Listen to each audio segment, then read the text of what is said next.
আসসালামু আলাইকুম।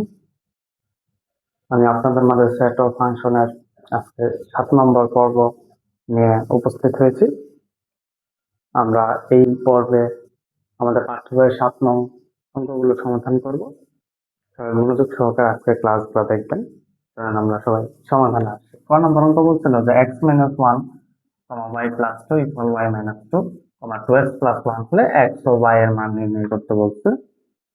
তাহলে আমরা এই যে সমীকরণের চ্যাপ্টার যখন করবো, সেই চ্যাপ্টারগুলোতে আমরা এই অঙ্কগুলো আরো ভালো মতো জানতে পারবো।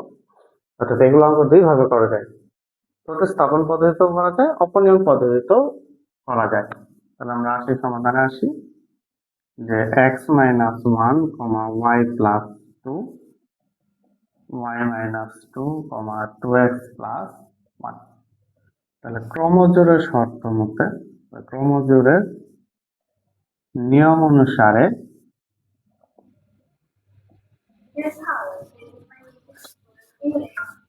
যে x - 1 y - 2, অর্থাৎ ক্রমজোড়ের শর্ত অনুসারে যে x - 1 ইকুয়াল এটা আর y + 2 ইকুয়াল এটা আসবে। তাহলে x - 1 y - 2, তাহলে x - y -2 + 1। সুতরাং x - y -1, x - y কত আসবে? -1। এটা 1 নং সমীকরণ। আবার 2x + 1 y + 2, তাহলে 2x - y 2 মাইনাস কত? 1। 2 মাইনাস কত হবে? 1। সুতরাং 2x - y = 1। এটারও ধরেন 2 নং সমীকরণ। তাহলে আমাদের এই অঙ্কে মেন উদ্দেশ্য থাকবে যে কোনো একটা ভিনিশ করা, হয় x এর মান ভিনিশ করা অথবা y, যে কোনো একটা চলক আমাদের এখান থেকে ভিনিশ করতে হবে। যে কোনো একটা চলক এখান থেকে আমাদের ভিনিশ করতে হবে। হয় আমরা x বাদ দিব অথবা আমরা y বাদ দেব। যদি আমরা y বাদ দেই তাহলে আমাদের কি করতে হবে? 2 নং থেকে 1 নং কি করতে হবে আমাদের? অবশ্যই বিয়োগ করতে হবে। কারণ বিয়োগ করলে এগুলোর চিহ্ন কি হবে? পরিবর্তন হয়ে যাবে। তখন মাইনাস থেকে কি হবে? প্লাস হয়ে যাবে। তাহলে 2 নং থেকে 1 নং বিয়োগ করে পাই 2 নং থেকে 1 নং বিয়োগ করে পাই।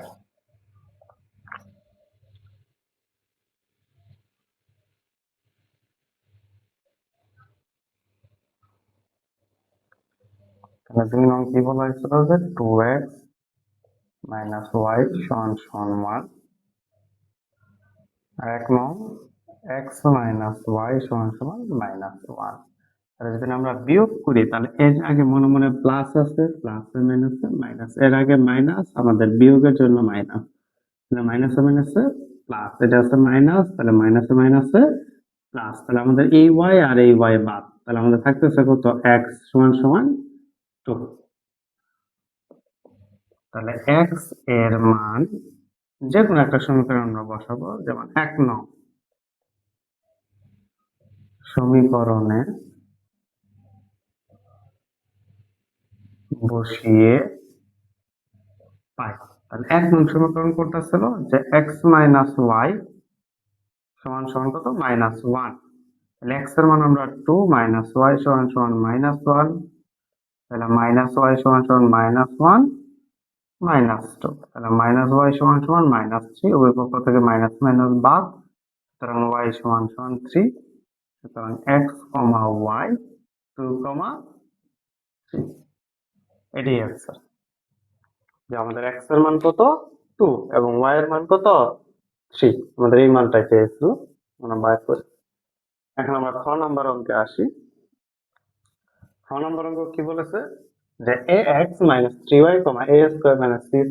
0, ay - cx। এইখান থেকে আমাদের x এবং y এর মান নির্ণয় করতে হবে। এই একই নিয়ম আমরা ক্রমজোড়ের নিয়ম অনুসারেই করব।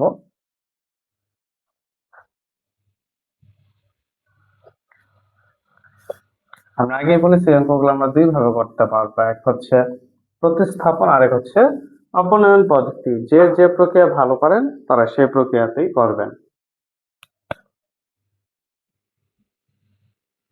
খ নম্বর a x minus c y a square minus c square 0 a y minus c x. ক্রমজোড়ের নিয়ম অনুসারে a x minus c y equal 0, অর্থাৎ এটা সমান সমান একবার লিখবো আমরা, এটা সমান সমান একবার আমরা লিখবো। এটা ধরেন 1 নং সমীকরণ, অথবা ধরেন এটা ভাঙাবে না আরো, যে 1 নং। এখন আমরা 2 নং লিখি, যে এ ওয়াই মাইনাস সি এক্স সমান সমান এ স্কোয়ার মাইনাস সি স্কোয়ার, এটা ধরেন 2 নং সমীকরণ। ঠিক আছে, এখন এটা অপনয়ন করা যাবে, প্রতিস্থাপন করা যাবে। আমরা প্রতিস্থাপন পদ্ধতিতে করে দেখি আগে কি হয় মান প্রতিস্থাপনে। তাহলে আমরা 1 নং হতে পাই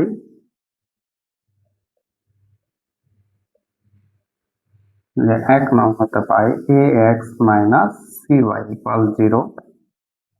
তাহলে এ এক্স সমান সমান সি ওয়াই, এই পাশে মাইনাস ছিল, এই পাশে প্লাস, মানে এখানে মাইনাস, এই পাশে প্লাস, এই পাশে প্লাস, এই পাশে মাইনাস, এই পাশে গুণ, ওই পাশে ভাগ, এই পাশে ভাগ, ওই পাশে গেলে কি হবে গুণ, মাইনাস মাইনাসে প্লাস, যে মাইনাস মাইনাসে প্লাস, প্লাস প্লাসে প্লাস, প্লাস মাইনাসে মাইনাস, মাইনাস প্লাসে মাইনাস, অর্থাৎ একই চিহ্ন যেগুলো সেগুলো যোগ হয়ে যায় এবং বিপরীত চিহ্নগুলো বিয়োগ হয়ে যায়।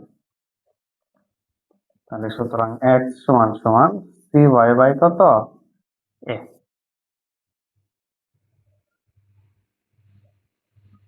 এটা ধরেন একটা সমীকরণ, 3 নং সমীকরণ। তাহলে আমরা এই এক্স এর মানটা 2 নং সমীকরণে বসাবো, অর্থাৎ যে সমীকরণ থেকে আপনারা এই এক্স এর মান বা ওয়াই এর মান বার করবেন, ওই সমীকরণে আর ওই মানটা বসানো যাবে না, ওই সমীকরণ ছাড়া অন্য সমীকরণে বসাতে হবে।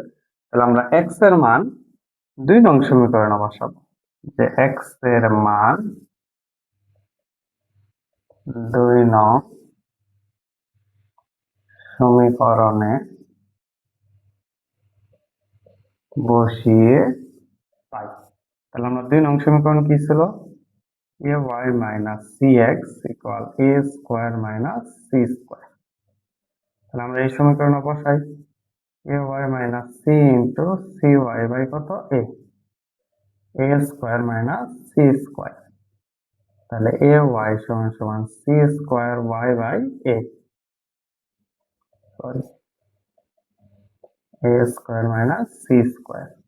তাহলে আমরা লসাগু করি এ, তাহলে a square y c square y, a square minus c square. কারণ এর নিচে মনে মনে আমাদের 1 ছিল, 1 আর এর লসাগু এ, তাহলে 1 দ্বারা এরা ভাগ দিলে এ বার যাবে, ওই এ দ্বারা এটার সাথে গুণ, তাহলে এ দ্বারা এই এ ওয়াই এর সাথে গুণ করলে কি হবে এ স্কোয়ার ওয়াই, কারণ এ আর আরেকটা এ গুণ করলে কি হবে এ স্কোয়ার আর ওয়াই, এ দ্বারা এরা ভাগ করলে 1, 1 দ্বারা সি স্কোয়ার ওয়াই এর সাথে গুণ করলে যা আছে তাই। এখন আমরা আর গুণ করি a square y minus c square y, তাহলে a into a square minus c square. এইখান থেকে আমাদের ওয়াই কমন যাবে, তাহলে a square minus c square, a into a square minus c square. তার উভয় পক্ষ থেকে আমাদের এটা বাদ, সুতরাং ওয়াই এর মান কত এ।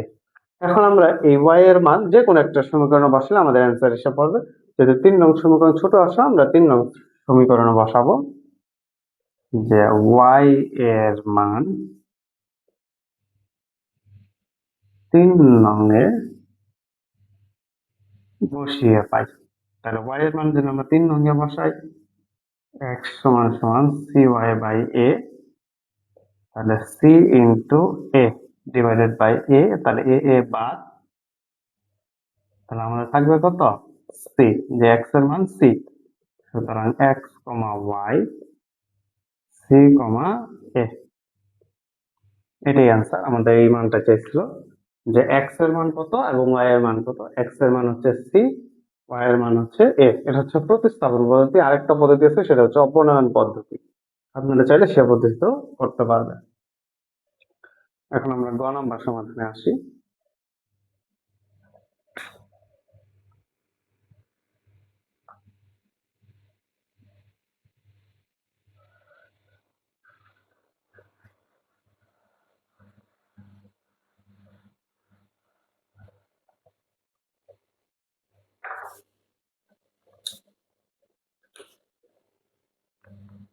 গ নম্বর সমাধান।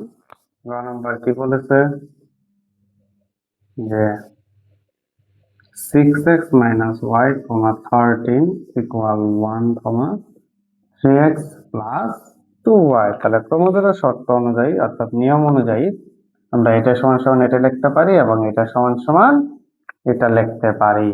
আমরা লিখে ফেলি যে 6x minus y সমান সমান 1, এটার ধরেন 1 নং সমীকরণ। এখন 3x plus 2y সমান সমান 13, এটাকে ধরেন 2 নং সমীকরণ। আমরা আগেই বলেছি যে এই অঙ্কগুলো আপনারা অপনয়ন পদ্ধতি এবং প্রতিস্থাপন পদ্ধতি দুই পদ্ধতিতেই করতে পারবেন। ঠিক আছে, আমরা প্রতিস্থাপন পদ্ধতিটাই করবো এটাতেও। তাহলে 1 নং হতে পাই,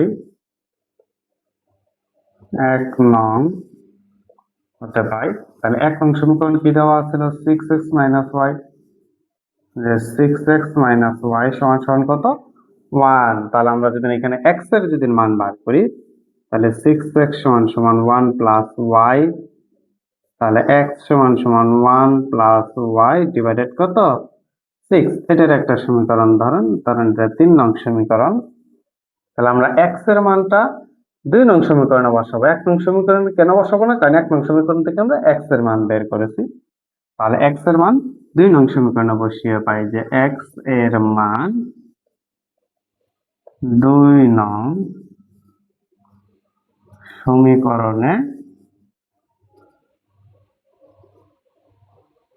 বসিয়ে পাই। তার 2 নং সমীকরণ কি ছিল আমাদের? 3x plus 2y ইকুয়াল কত? 13। তাহলে 3 into 1 plus y divided by 6, অর্থাৎ x এর জায়গায় আমরা x এর মান বসাইছি। x এর জায়গায় এই x এর মানটা আমরা বসাইছি, প্লাস 2y ইকুয়াল কত? 30। তাহলে 6 3 প্লাস 3y, অর্থাৎ এর নিচে মনে মনে 1 আছে।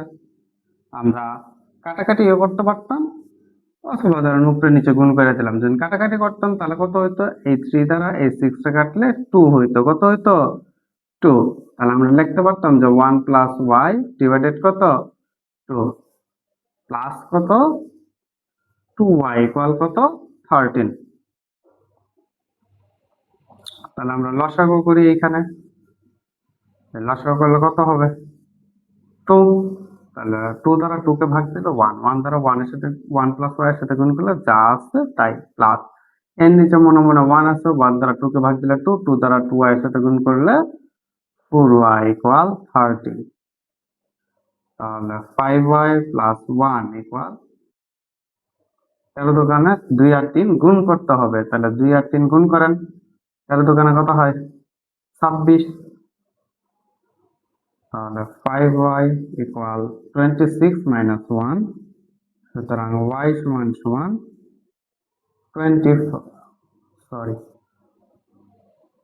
5y সমান সমান 25, সুতরাং y সমান সমান 25 ভাগ কত? 5 ইকুয়াল কত? 5। আমাদের y এর মান, কারণ দেখেন এর নিচে মনে মনে 1 ছিল, তার মানে এটা দ্বারা 1 এর সাথে গুণ, এটা দ্বারা 13 এর সাথে গুণ। তাহলে 2 দ্বারা 13 এর সাথে গুণ করলে 26, আর 1 দ্বারা এটা গুণ করলে যা আছে তাই হবে। মানে এই y আর এই 4y যোগ করলে 5y প্লাস 1। তাহলে এই 1 এইখানে আসলে প্লাস, এই পাশে আসলে হবে মাইনাস। তাহলে 26 থেকে 1 যদি আমরা বিয়োগ করি 25, এই 5 এই y এর সাথে আছে গুণ, কিন্তু এই পাশে গেলে কি হবে? ভাগ। কারণ আমাদের x y এর মান নির্ণয় করতে হবে, তো চলকের মান নির্ণয় করতে হবে, তাহলে আমাদের সহগ রাখা যাবে না।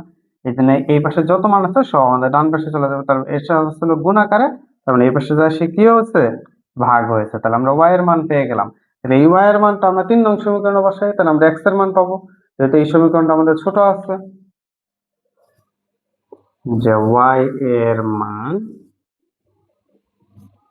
3 নং-এ বসিয়ে পাই। হ্যাঁ, তাহলে আমরা যদি 3 নং-এ বসাই, 3 নং সমান সমান x সমান সমান 1 প্লাস y ডিভাইডেড কত? 6। তাহলে 1 প্লাস y এর মান কত? 5 ডিভাইডেড বাই 6, তাহলে 6/6 কাটাকাটি করলে কত থাকবে আমাদের? 1। x এর মান কত? 1। সুতরাং x, y ইকুয়াল 1, 5। এই হচ্ছে আমাদের সমাধান। এগুলো আমরা প্রতিস্থাপন পদ্ধতিতে করেছি, আপনারা চাইলে অপূর্ণায়ন পদ্ধতিতেও করতে পারেন। আশা করি সবাই আমাদের ক্লাসটা মনোযোগ সহকারে করেছেন। এই ছিল আজকে আমাদের পর্ব, যে পাঠ্য বইয়ের 7 নং সমাধান করা হয়েছে। আগামী পর্ব দেখার জন্য সবাইকে স্বাগত, ধন্যবাদ। আসসালামু আলাইকুম।